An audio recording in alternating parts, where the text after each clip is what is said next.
ఒక అందమైన యువతి రాజభోగాలను వదిలేసి కనీసం ఒంటిపై వస్త్రం కూడా లేకుండా కేవలం తన జుట్టుతో శరీరాన్ని కప్పుకొని అడవుల పాలైంది. ఆమె ఎందుకు అలా చేసింది? ఆమె వెతుకుతున్న చెన్నమల్లికార్జునుడు ఎవరు? ఇప్పుడు మనం తెలుసుకుందాం. అక్క మహాదేవి 12వ శతాబ్దంలో కర్ణాటకలోని శివమొగ్గ జిల్లా ఉడతడి అనే గ్రామంలో జన్మించారు.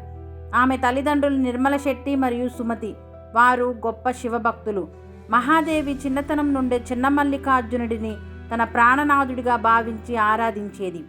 ఆమె అందం, తెలివితేటలు అందరినీ ఆకట్టుకునేవి.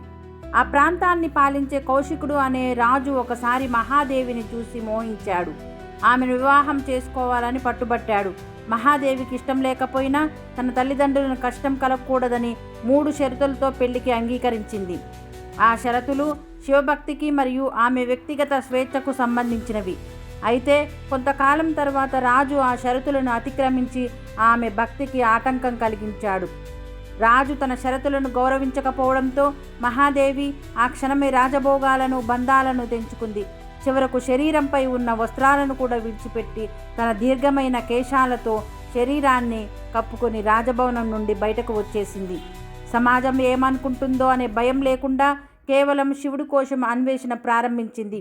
తన ప్రయాణంలో ఆమె అప్పటి ఆధ్యాత్మిక కేంద్రమైన కళ్యాణ నగరానికి చేరుకుంది. అక్కడ బసవేశ్వరుడు, అల్లమప్రభువు వంటి గొప్ప శరణులు ఉండేవారు.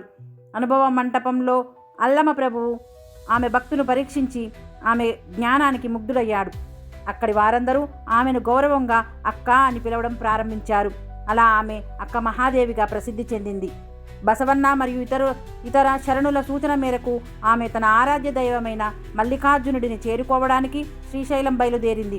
ఆ దట్టమైన అడవుల్లో ఎన్నో కష్టాలను ఓర్చి శ్రీశైల క్షేత్రానికి చేరుకుంది. అక్కడ కృష్ణానది తీరాన ఉన్న ఒక గుహలో, ప్రస్తుతం దీనిని అక్క మహాదేవి గుహలని కూడా పిలుస్తారు, కఠోర తపస్సు చేసింది. చివరికి శ్రీశైల మల్లికార్జున స్వామి వెలసిన కదలీవనంలో ఆమె తన భౌతిక కాయాన్ని వదిలి జ్యోతి రూపంలో చెన్నమల్లికార్జునులో ఐక్యమైంది. అప్పటికి ఆమె వయసు కేవలం 25 నుండి 30 ఏళ్ల మధ్య ఉంటుందని చెప్తారు. అక్క మహాదేవి గుహలు ఉన్న ప్రదేశానికి ఎలా చేరుకోవాలంటే, ముందుగా శ్రీశైలం మల్లికార్జున స్వామి ఆలయాన్ని చేరుకోవాలి. అక్కడ నుంచి పాతాళ గంగకు వెళ్లే మెట్లు దిగాలి. మార్గంలోనే అక్క మహాదేవి గుహలు ఉంటాయి. గుహలు సన్నగా చీకటిగా ఉంటాయి. వర్షాకాలంలో జాగ్రత్తగా వెళ్ళాలి. వృద్ధులు, పిల్లలు ప్రత్యేక జాగ్రత్తలు తీసుకొని వెళ్తే మంచిది. ఈ వీడియో మీకు నచ్చినట్లయితే లైక్ చేయండి, షేర్ చేయండి. మరిన్ని ఆధ్యాత్మిక విశేషాల కోసం సబ్స్క్రైబ్ చేసుకోండి.